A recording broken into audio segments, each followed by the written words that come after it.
जय जय श्री राधे, जय जय श्री श्याम सभी को।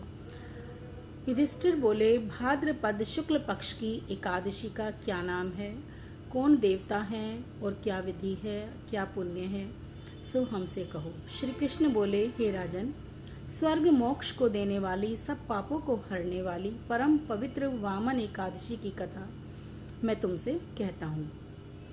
इसके श्रवण मात्र से ही सब पाप दूर हो जाते हैं। अश्वमेघ यज्ञ का फल भी इसके व्रत से बड़ा नहीं है। इस जयंती का व्रत पापियों के पापों को दूर करने वाला है।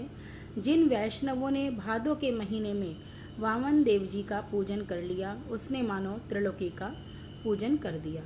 श्री कृष्ण बोले, हे राज शार्दुल, पापों को दूर करने वाली कथा को सुनो। हे नृप, पहले त्रेता युग में बलि नाम का दैत्य था। वह भक्ति में तत्पर होकर नित्य मेरा पूजन किया करता था, परंतु उस महात्मा ने इंद्र से बैर करके मेरा इंद्रलोक जीत लिया। इस बात को देखकर सब देवताओं ने एकजुट होकर विचार किया कि भगवान के पास चलकर ये वृतांत कहना चाहिए। फिर देवता और ऋषियों को लेकर इंद्र प्रभु के पास गए। सुंदर वचनों से मेरी स्तुति की, अनेक बार पूजन किया। इसीलिए मैंने 5वां अवतार वामन रूप में धारण किया। संपूर्ण ब्रह्मांड जिसमें स्थिर है, ऐसे उग्र रूप धारण किया। वामन ने सत्य में तत्पर राजा बलि को जीत लिया। युधिष्ठिर बोले, आपने वामन रूप से असुर बलि राजा को कैसे जीत लिया, यह कथा विस्तार पूर्वक कहिए। मैं आपका भक्त हूँ। श्री कृष्ण बोले, मैंने ब्रह्मचारी बालक का रूप धारण करके बलि राजा से प्रार्थना की कि मुझे 3 पैर भूमि दीजिए, वह मुझको तीनों लोकों के समान होगी। हे राजन, यह दान मुझको देना चाहिए, इसमें कुछ विचार नहीं करना चाहिए। मेरे ऐसा कहने पर राजा ने 3 पग भूमि दान कर दी। संकल्प करते ही त्रिविक्रम शरीर विशेष रूप से बढ़ने लगा। भूलोक में पैर फैला दिए, भुवलोक में जांग हो गई, स्वर्गलोक में कमर, महलोक में पेट, जनलोक में हृदय, तपोलोक में कंठ पहुंचा दिया।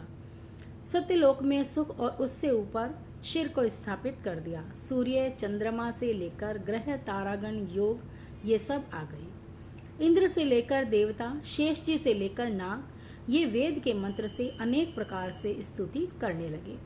तब बलिराज का हाथ पकड़कर मैंने उनसे कहा, एक पैर से तो पृथ्वी, दूसरे से स्वर्ग नाप लिया।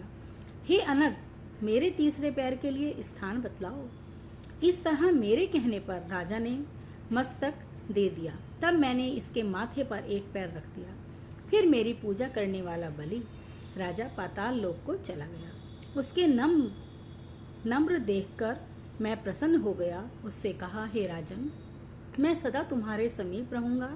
मेरी एक मूर्ति बलि राजा के आश्रम में निवास करती है और दूसरी मूर्ति क्षीर सागर में शेष जी के ऊपर शयन करती है।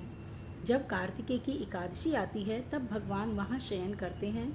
इस बीच में जो पुण्य किया जाए वह सब पुण्यों से उत्तम होता है।